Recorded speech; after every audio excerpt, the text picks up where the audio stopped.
Assalamualaikum warahmatullahi wabarakatuh. Alhamdulillahirabbil alamin wassalatu wassalamu ala asyrafil anbiya'i wal mursalin wa ala alihi wa sahbihi ajmain wa ba'du. Kaum muslimin dan muslimat, warga Muhammadiyah dan Aisyah rahimakumullah. Alhamdulillah pada hari ini kita semuanya dalam kondisi sehat walafiat. Semoga ke depan kita tetap dalam kondisi sehat walafiat meski dalam kondisi pandemi COVID-19. Kali ini akan disampaikan perihal zakat fitri. Karena belum lama ini telah dilaksanakan musyawarah nasional Munas Tarjih pimpinan pusat Muhammadiyah yang mengupas berbagai hal termasuk di dalamnya perihal zakat fitri. Hasilnya belum ditangfid, tapi sudah tersebar kemana-mana.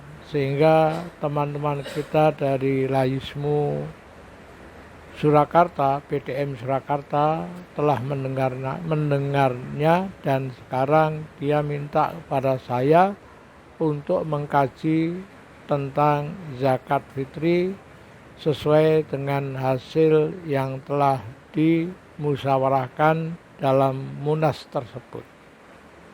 Sekali lagi, saya tidak akan menyampaikan hasil Munas karena belum ditangfid. Saya hanya mengkaji judul sesuai dengan yang dibahas dalam Musyawarah Nasional Tarjih beberapa hari yang lalu. Pertama, ibadah dalam Islam itu ada dua macam. Ibadah mahdhah dan ibadah ghairu mahdhah. Ibadah mahdhah ini sifatnya tauqifiyah. Tauqifiyah dikata wakaf yang artinya berhenti. Maksudnya apa? Akal manusia berhenti, stop.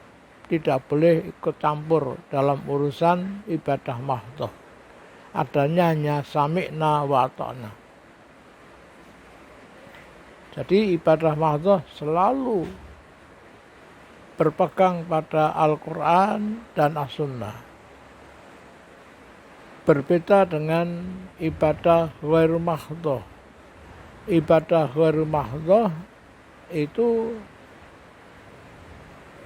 selalu berpegang pada Al-Quran dan hadis, tapi dalam hal-hal tertentu kalau terjadi kesulitan, kebingungan, kebuntuan, bisa menggunakan sumber hukum yang lain, kadang qiyas, kadang ikhtisan, kadang berupa maslahah.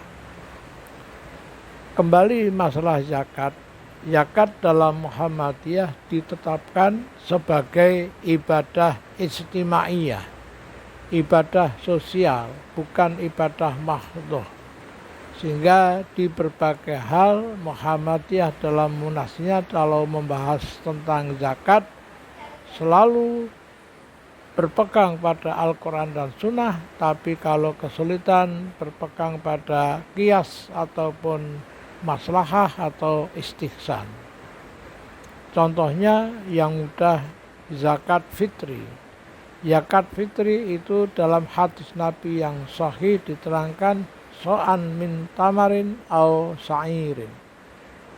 Zakat fitri itu satu so' 2,5 kg baik berupa korma maupun gandum. Nah, kalau kita orang Indonesia yang jauh dari Timur Tengah, kalau kita ini membayar zakat fitri korma atau gandum itu sangat sulit dan sangat tidak mungkin. Oleh karena itulah maka para ulama di Indonesia ini menggunakan qiyas analog.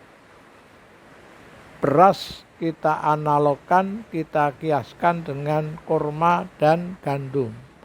Kenapa demikian? Karena sama-sama makanan pokok. Itulah contoh yang mudah bahwa zakat itu memang kalau kesulitan bisa menggunakan kias. Kemudian kalau kita melihat perkembangan zaman sekarang jauh sekali dibandingkan pada zaman Nabi. Zaman sekarang ini profesi sangat banyak sekali. Jadi zakat pada masa Nabi itu profesi sangat terbatas, sehingga yang dizakati juga terbatas, hanya peternakan, pertanian, kemudian perdagangan, sehingga profesi-profesi yang lain tidak. Nah, kalau demikian maka timbullah kejanggalan. Petani berzakat. Sekarang nih ya, dokter tidak zakat. Lucu. Anggota dewan tidak berzakat. Lucu. Konsultan tidak berzakat. Lucu, karena mereka itu gajinya, uangnya cukup tinggi, cukup banyak. Termasuk kontraktor, ya, termasuk para dosen dan sebagainya. Untuk itulah maka di Mesir diputuskan, difatwakan adanya zakat profesi, kemudian dipelajari di Indonesia, dan di Indonesia juga dikembangkan zakat profesi. Sehingga dengan demikian maka terjadilah suatu hal yang keseimbangan antara profesi satu dengan profesi yang lain. Khusus zakat fitri. Zakat fitri ini kalau kondisinya normal tidak ada apa-apa, ya dikerjakan sesuai dengan Quran dan Sunnah. Jadi kalau nggak ada masalah, ya nggak usah mencari selain Al-Quran hadis. Kita menggunakan selain Al-Quran hadis dalam zakat fitri, karena apa? Karena kesulitan. Contohnya tadi, kurma dan gandum nggak ada, maka kita pakai kias, kita pakai analog, menganalogkan beras dengan kurma atau gandum. Juga kalau kita melihat perkembangan perekonomian di negara kita di Indonesia, zakat fitri itu banyak di berbagai tempat yang melimpah. Sehingga beras yang terkumpul sangat banyak sekali.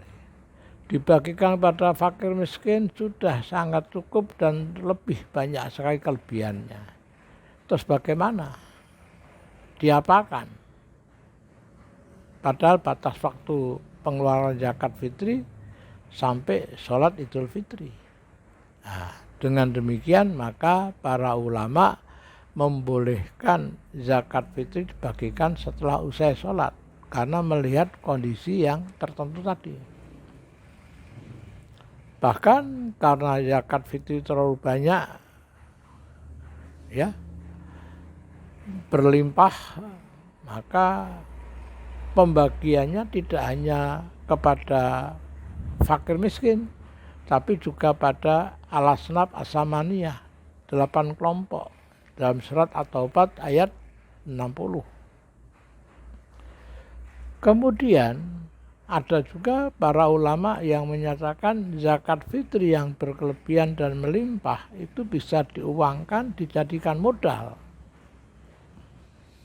Akhirnya mereka fakir miskin dapat menggunakan sebagai modal usaha atau jasa dan sebagainya. Mereka melakukan usaha dagang atau jasa dan lainnya itu selama setahun. Bukannya 1 hari 2 hari, bukannya seminggu, bukan sebulan, tapi setahun. Sehingga zakat fitri itu dipantau selama 1 tahun. Nanti datang lagi zakat fitri lagi, dipantau lagi. Sehingga benar-benar zakat fitri tidak hanya terbatas sampai sholat itu didirikan, tapi bisa berhari-hari, berbulan-bulan, bahkan 1 tahun, bahkan lebih dari itu. Kemudian zakat fitri, sebagian ulama, terutama Imam Abu Hanifah, menyatakan zakat fitri itu bisa berupa uang. Lah, ini cukup menarik, sebagian dari kita itu melakukan zakat fitri dengan uang. Karena apa? Mudah dan praktis. Jadi kalau kita itu bepergian, tanggal akhir Ramadan kita bepergian, sampai rumah jam 11 malam, kita belum membeli beras untuk zakat fitri, cukup dengan internet banking, ya, kita dapat membayar zakat fitri dengan uang melalui HP kita di kendaraan kita waktu itu. Cukup mudah, praktis. Bahkan dengan uang itu zakat bisa diaktualkan. Jadi aktualisasi zakat melalui uang yang tadi sebagai pengganti beras atau makan pokok yang lain. Bagaimana caranya? Nah, banyak, beberapa tempat telah mempraktekkan.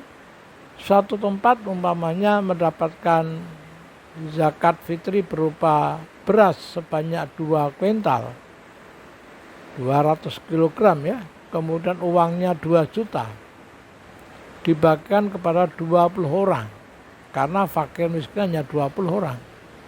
Maka setiap orang akan menerima 10 kg beras dan 100.000 uang. Wah, ini cukup menarik.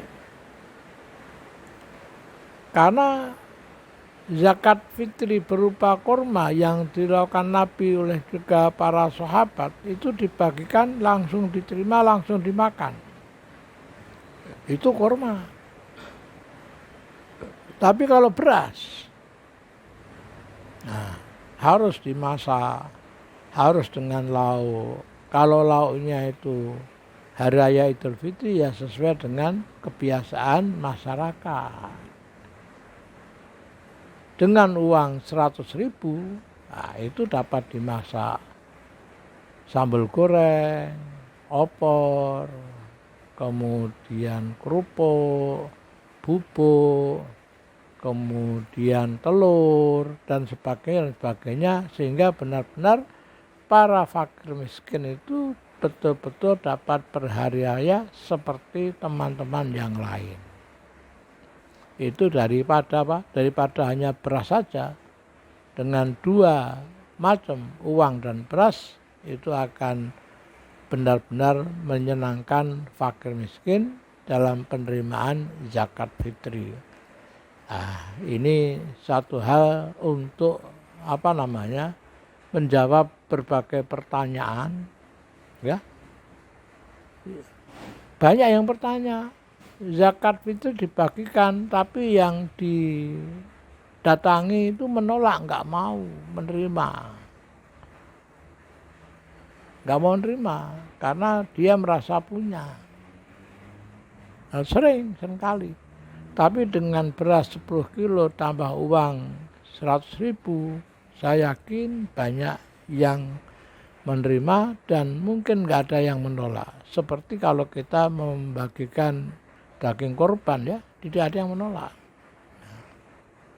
Itulah zakat fitri dalam kondisi tertentu, di mana zakat fitri melimpah, banyak sekali melimpah. Akhirnya panitia kewalahan, kesulitan untuk membagi sesuai dengan hadis Nabi yang telah ditetapkan.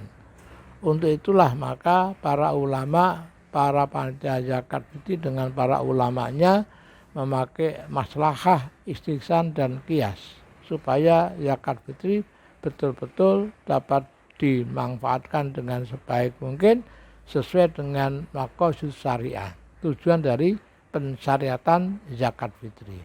Demikian yang disampaikan, semoga bermanfaat. Bila ada yang khilaf, mohon dimaafkan. Assalamualaikum warahmatullahi wabarakatuh.